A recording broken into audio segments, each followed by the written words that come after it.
Baik, assalamualaikum warahmatullahi wabarakatuh.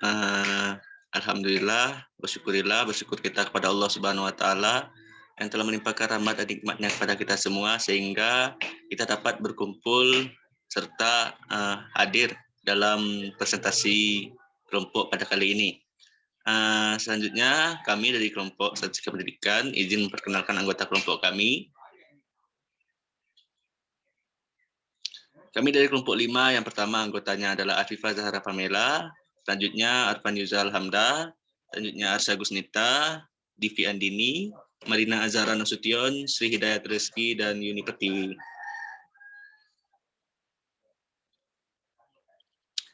Baik, langsung saja kita masuk ke dalam tema kita, yaitu pengaruh model talking stick dalam pembelajaran biologi, materi sistem pencernaan pada manusia terhadap hasil belajar kognitif dan aktif dan afektif peserta didik kelas 7 SMP Negeri 5 Sungai Utara. Baik, untuk materi pertama itu akan dibacakan oleh Divi Andini. Kepada Divi kami persilakan. Baik, terima kasih moderator. Baik, dari skripsi yang kami analisis yaitu judul penelitiannya itu pengaruh model talking stick dalam pembelajaran biologi materi sistem pencernaan pada manusia terhadap hasil belajar kognitif dan afektif peserta didik kelas 8 SMP Negeri 5 Sungai Utara. Variabel bebasnya itu model talking stick dan variabel terikatnya itu hasil belajar kognitif dan afektif. Baik, hipotesis dalam penelitian tersebut adalah HO-nya, model talking stick dalam pembelajaran biologi materi sistem pencernaan pada manusia berpengaruh terhadap hasil belajar kognitif dan afektif peserta didik kelas 8 SMP Negeri 5 Sungai Utara. HA-nya yaitu model talking stick dalam pembelajaran biologi materi sistem pencernaan pada manusia tidak berpengaruh terhadap hasil belajar kognitif dan afektif peserta didik kelas 8 SMP Negeri 5 Sungai Utara. Desain penelitian dalam skripsi tersebut yaitu pada skripsi tersebut tidak dijelaskan, tapi kami menganalisis bahwa desain penelitian yang digunakan yaitu two group pretest post-test design. Two group pretest post-test design merupakan rancangan eksperimen yang dilakukan pada dua kelompok yang berbeda dengan mendapatkan latihan yang berbeda. Dua kelompok tersebut yaitu kelompok eksperimen dan kelas kontrol. Desain penelitian ini juga dianggap lebih sempurna karena sudah menganggap tes awal, kemudian setelah diberikan perlakuan dilakukan pengukuran lagi untuk mengetahui akibat dari perlakuan itu, sehingga besarnya efek dari eksperimen dapat diketahui dengan pasti. Baik, sekian penyampaian dari saya kembalikan kepada moderator. Baik, terima kasih kepada teman kita Divi Andini. Selanjutnya materi akan dibacakan oleh Arsya Gusnita. Kepada Arsya kami persilakan. Baik, terima kasih atas kesempatannya moderator. Saya akan menjelaskan tentang metode penelitian. Metode penelitian yang digunakan dalam skripsi yang kami analisis ini yaitu kuasi eksperimen.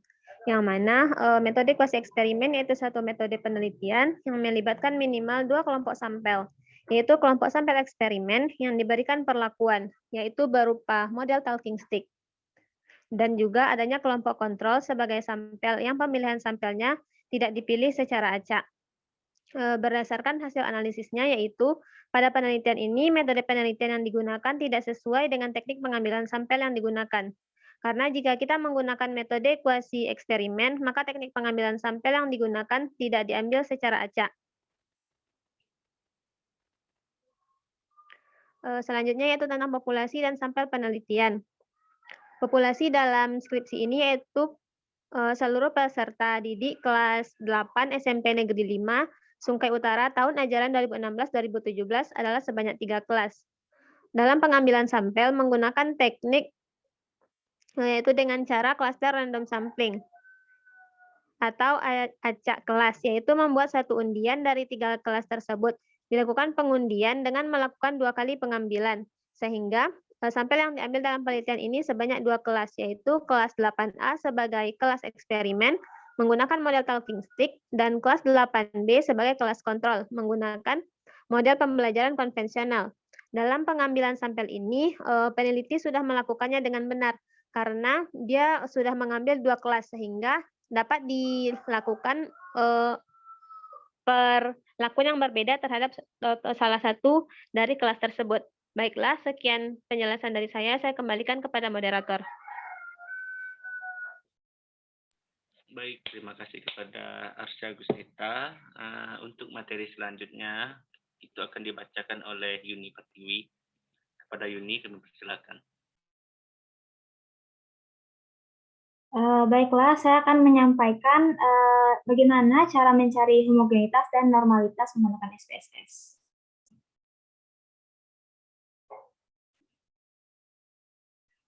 Pertama, kita masukkan terlebih dahulu nilainya. Di sini saya menggunakan nilai pretest dari kelas kontrol dan kelas eksperimen. Pada kelas eksperimen saya beri kode 1 dan kelas kontrol saya beri kode 2. Lalu kita kembali ke variable Q. Pada variable Q, pastikan tipe dari datanya itu numerik. Karena data yang bisa diolah hanya data yang bertipe numerik. Lalu bagian desimalnya pastikan 0, karena kita tidak menggunakan angka desimal pada hasil penilaian pretestnya. Lalu pada value. Di value ini, karena di bagian kelasnya, kita tekan yang titik 3 tadi, lalu keluarlah pada value labels. Lalu kita beri kode 1 yang melambangkan kelas eksperimen. Lalu pilih add di sini atau ditambahkan. Lalu kode 2 untuk kelas kontrol. Lalu pilih OK.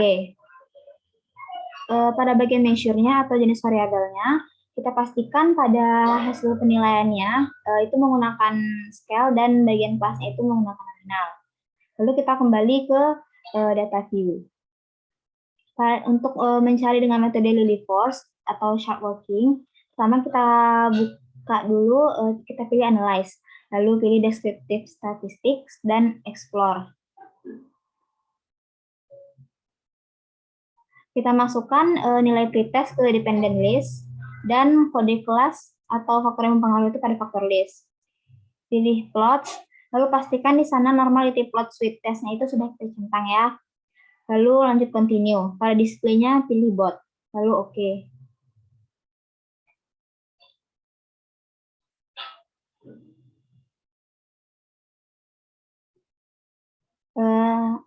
Setelah itu dapat kita lihat hasil nilai yang keluar.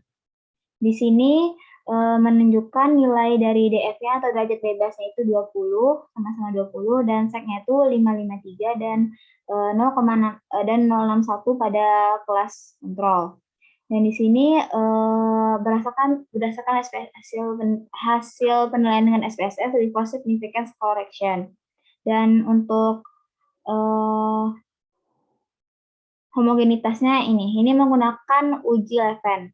Mendapatkan nilainya 617. Sekian dari saya kembalikan kepada moderator. Baik, maaf sebelumnya ada kesalahan teknis pembacaan nama pemateri. Untuk materi sebelumnya tadi itu dibacakan oleh Afifah Zahra Pamela. Selanjutnya itu akan dibacakan oleh Yuni Pertiwi. Pada Yuni, silakan. Baiklah, terima kasih moderator. Saya akan membacakan hasil analisis kami terhadap uji normalitas nilai pretest yang telah dilakukan oleh peneliti. Berdasarkan analisis ulang yang telah kami lakukan mengenai uji normalitas menggunakan SPSS dengan uji Lily-Force, diketahui terdapat perbedaan pada nilai DF yang didapatkan oleh peneliti dengan nilai DF yang kami peroleh.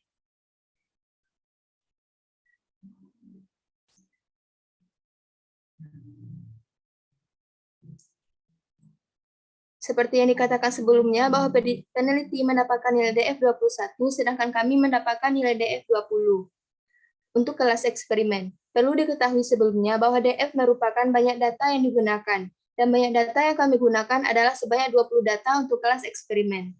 Karena perbedaan nilai DF yang diperoleh, maka akan berdampak pula terhadap hasil signifikasi yang akan diperoleh dari penelitian.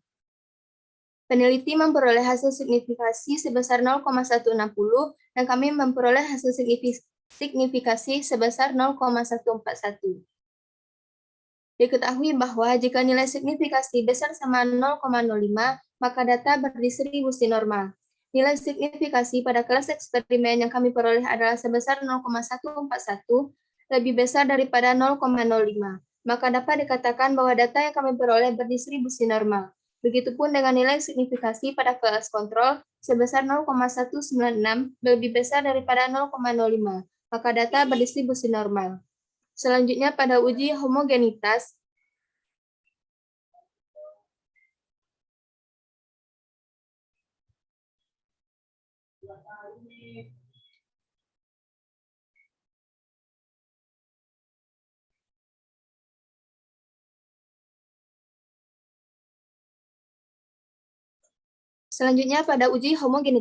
diperoleh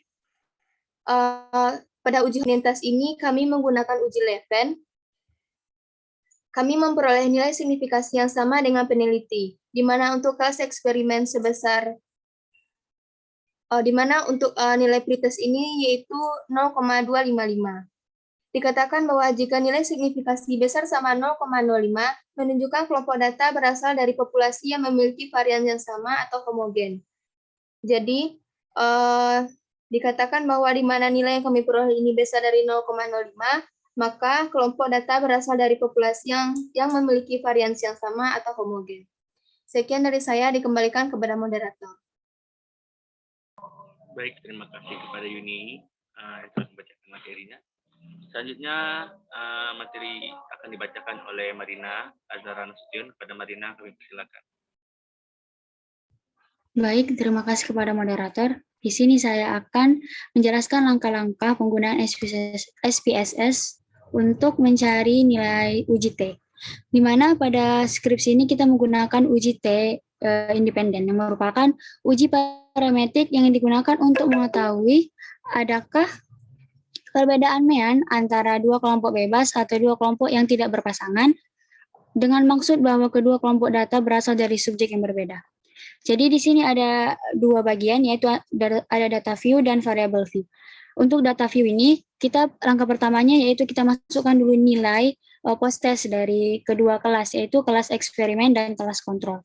Yang dimana untuk kelas eksperimen kita beri tanda angka 1 pada kolom kelasnya, dan untuk angka 2 kita beri untuk kelas kontrolnya. Setelah kita memasukkan datanya, kita pindah ke variable view. Setelah itu, kita pindah ke tipenya. Kedua tipe antara post-test dan kelasnya harus numerik agar data yang kita masukkan tadi bisa diolah oleh SPSS tersebut. Setelah tipenya sudah kita ubah menjadi numerik, selanjutnya pada bagian desimalnya kita tidak menggunakan desimal di sini, sehingga kita harus membuatnya menjadi 0 antara kelas post-test dan kelasnya. Selanjutnya untuk label, untuk post-test kita bikin labelnya nilai post-test, dan untuk yang satu lagi kita bikin dia kode kelas. Untuk values di sini berfungsi untuk menggantikan sebuah nilai yang bertipe string menjadi sebuah nilai yang bertipe numerik agar dapat dilakukan pengolahan data. Jadi di sini kita mengganti value dari kelas atau kode kelasnya, yaitu kita tekan titik 3. Setelah itu untuk value-nya kita isi dengan angka 1 dan labelnya yaitu kelas eksperimen. Karena tadi di data view untuk angka 1 kan kita buat untuk kelas eksperimen. Selalu kita tekan edit tambah. Selanjutnya untuk value 2 itu melabelkan kelas kontrol. Setelah itu kita ketik kelas kontrol, kita tambahkan. Lalu kita tekan tanda OK. Setelah itu, setelah value, kita menuju ke kolom measure, yang dimana measure di sini adalah sebutan tipe variabel yang terdapat pada SPSS. Untuk tipe variabel untuk kelas nilai post-test, kita buat dia menjadi scale atau skala dalam bahasa Indonesianya, dan untuk tipe variabel untuk kode kelas yaitu kita menggunakan nominal. Setelah semua kita atur, kita kembali ke data view kembali. Setelah itu kita tekan analis, lalu kita menekan compare means. Karena kita tadi menggunakan independent sample t-test, kita tekan independent sample t-testnya. Setelah itu, di sini nilai post-testnya kita masukkan ke tes variabel dengan kita menekan ini, lalu menekan tanda panah. Selanjutnya untuk kode kelasnya, kita pindahkan ke grup variabel. Setelah itu define grupnya. Define grupnya di sini kita bikin untuk grup 1 menggunakan angka 1 dan untuk grup 2 menggunakan angka 2. Lalu kita tekan continue. Lalu kita tekan OK.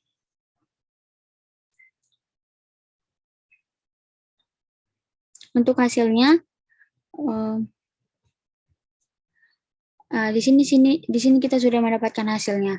Untuk analisis hasilnya akan disampaikan oleh teman saya, dan cukup sekian dari saya kembalikan kepada moderator.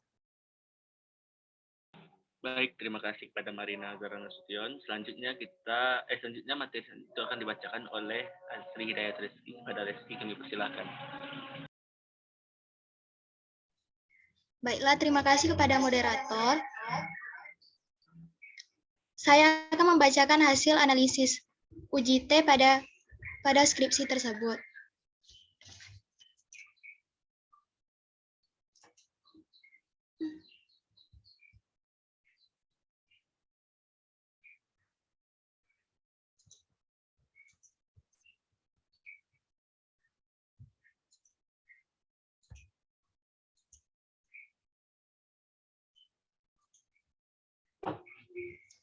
Berdasarkan analisis ulang yang telah kami lakukan dengan menggunakan SPSS, yaitu dengan menggunakan uji T independen,